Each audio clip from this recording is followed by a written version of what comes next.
welcome back to another YouTube video.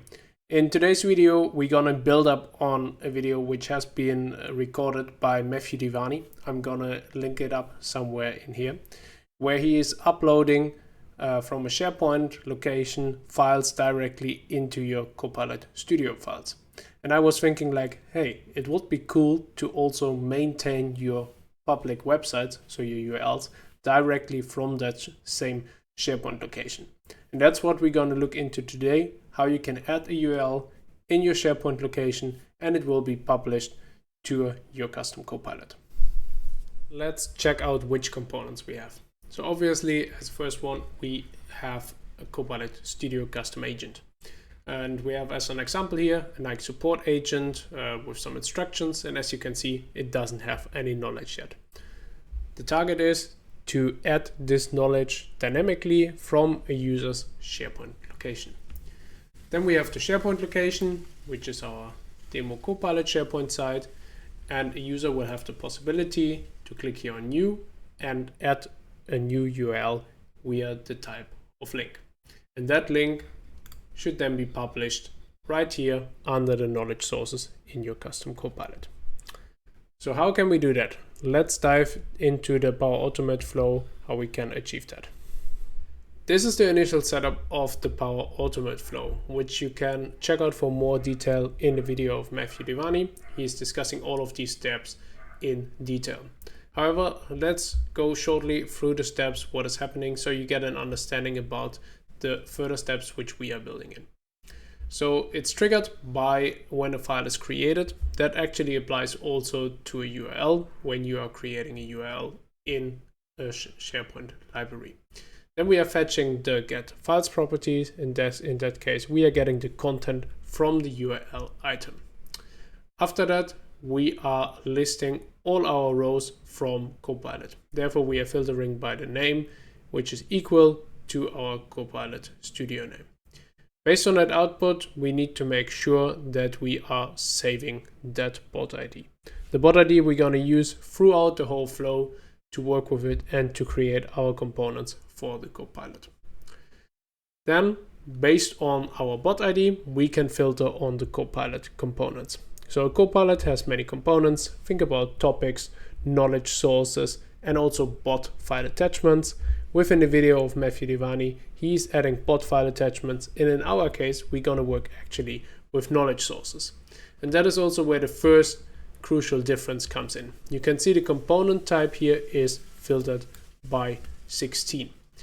And to find out what 16 stands for, we can go to our Copilot components table. You can check the columns and you can click on the component type column. And if you then scroll down all the way here to 16, you're going to find out there's a knowledge source is 16, and that stands for the public URLs, which we have in Copilot Studio. So based on that, we're going to find out which public websites are currently listed in our Copilot, the Nike support agent. So based on that, we can then check, hey, which Copilot knowledge URL names are in there, to make a list of that, which we can compare with the URLs which have been added in SharePoint. So we are saving this one with a select action, and then we're gonna filter our array based on the new URL which has been added. So from the get files, we're gonna get all the URLs which are in the SharePoint list, and we can compare the output of, hey, what is already in our Copilot added as a knowledge source and what are the ones in SharePoint. Then it does a comparison of the both and comes down with the unique ones which are still missing, and those are the ones which we are then actually adding to our Copilot to avoid duplicates. Based on that output, we are going to apply to each action where we are getting the file content of every URL address. And that's a point where then comes actually a change in comparison to the adding of files, which we're gonna dive into now. Before we do that, one action which is also discussed already for file attachments is the performing a bound action. Every time, either if you add a file or a new URL, you need to publish your Copilot afterwards. And therefore you're using a bound action for the specific Copilot with the action name PVA, publish. So let's check out how we can add a knowledge source and how it's structured on the backend. To verify how a Copilot component looks for a public URL, let's add one first manually. Therefore, we have the Nike customer service website, gives us some information about return policy, etc. Not that important for now. We're going to take that URL. We're going to go to our Nike support agent, and we are adding a public website in here. We just enter the link, and we're going to add it in here. Click on add to agent, and once it's added, we can check our Copilot components table and see how the record looks in there. So we actually know which details we need to provide in the Power Automate flow to create this specific record. So it has been added manually now. If we then go from our Copilot to our Copilot components table, we can check the fields which must be filled. I pre-filtered it already to see our record here. So the most important thing is it is added as a knowledge source. It has a schema name containing schema prefix, and we can actually see that a knowledge source is added as a topic, and we can see the URL in here without any special characters. Then we can see also the description. That one is important for generative orchestration to know when this knowledge source should be used. So you could even think about providing a description in a SharePoint list and syncing that directly into here. Then we have the actual URL. We have OB data. That's actually a YAML file, which we can see in here. If you ever check the code view on a topic, you might recall that syntax. And we can see here the knowledge source configuration and the source which is being specified here. And lastly, we can see the parent pod ID. So that Dataverse knows this record knowledge source belongs to the Nike support agent. However, we don't want to add it manually in Copilot Studio. We want that users in SharePoint can add it. So therefore, I'm gonna remove this one again. This was just for a reference to know how we need to publish that record. So therefore, we're gonna delete it. It's gonna disappear again from the Copilot components table, and we can build in our Power Automate flow the structure to populate that record from within the flow. Back in our Power Automate flow, we now need to figure out the URL. Get file content is actually giving us the content, as this action is already saying. So it's coming as a base64 encrypted format. Therefore, we're gonna add a compose action first, and we need to write an expression to encode this specific URL from the content. So therefore, we're gonna name this to Decode URL, and we're gonna use a description, an expression. And that is as the following. We use base64 to string, and in between we're gonna use from our body from the previous step only the content, and that will give us a part of the URL. So therefore, let's run this flow now. Just before we run it, let's add also a terminate step, so it's not publishing it accidentally. Just gonna stop our flow right here. We can hit save, and then we are taking our link from the website. We're going to our SharePoint, and we're gonna add a link to trigger it for the first time. So you can leave the name like this, or you can also change the name to, for example, Nike website. We're gonna add this as a shortcut, and that's how it appears in your SharePoint. Now that our flow is run, we can see what comes out of the Decode URL. You can see its internet shortcut URL is our URL which we just entered. So we just need to take the final part of it so we can publish our Copilot component. Therefore, let's go back to edit, and we can add the action of add a new row in Dataverse, where we publish the new knowledge source directly in our Copilot components table. Therefore, we are going into the apply to each new URL.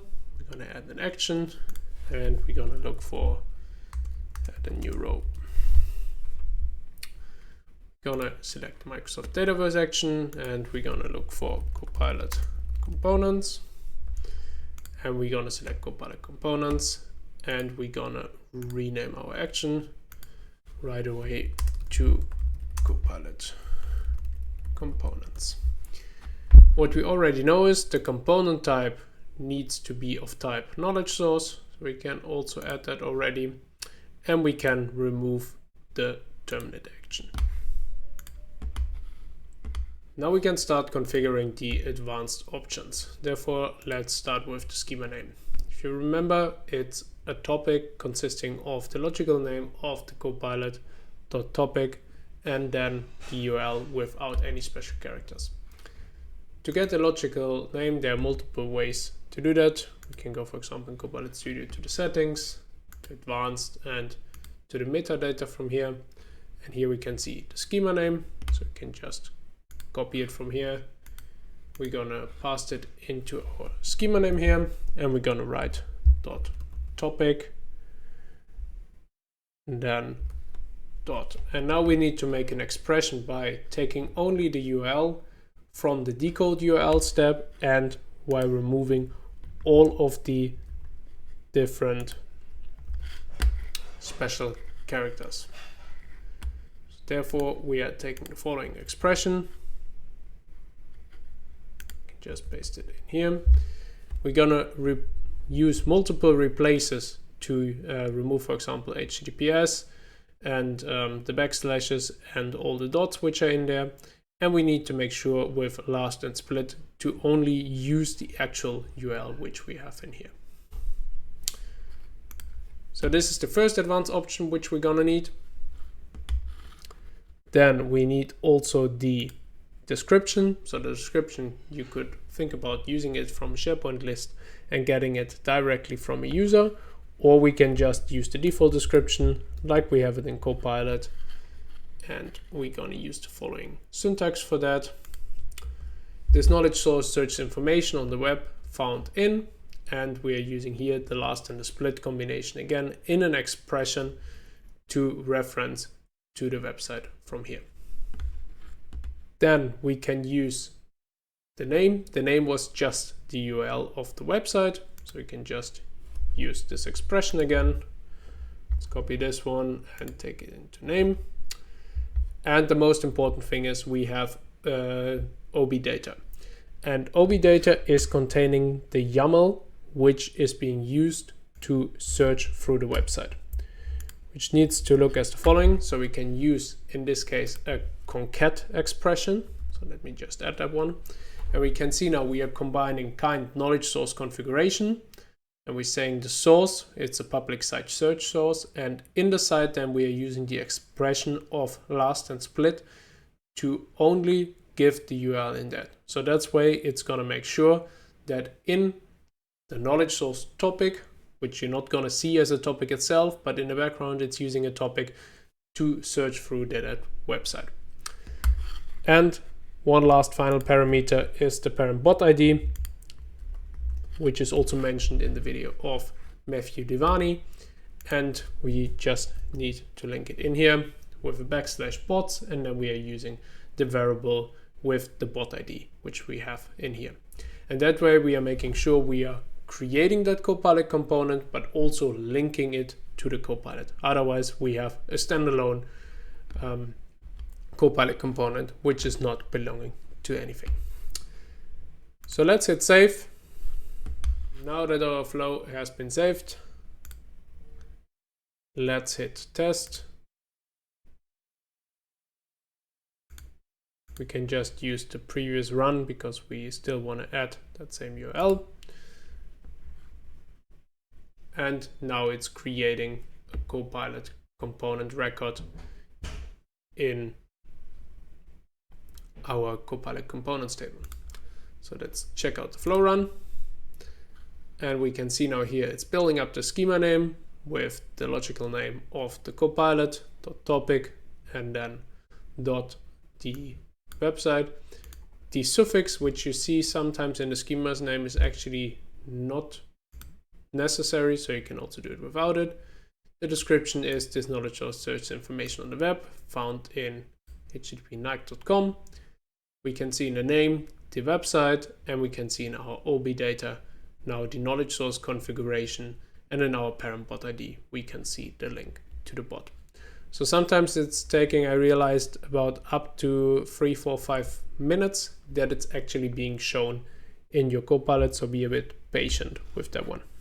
And if you do a hard refresh with your Copilot Studio agent, you can then find back your website and you can see it's already ready, and you can just use it as you're used to as your knowledge source within Copilot Studio. This is a way to let a user maintain its own websites which a Copilot should use. So you can also think about combining files and URLs just in one flow. So a user has full control from his SharePoint location to just edit the general knowledge sources of Copilot himself. I found that a great way, because otherwise you have to go into Copilot Studio yourself, and you don't want every user to give obviously a Copilot Studio access, and that way they can maintain it themselves. So thank you for tuning in, and see you in the next one.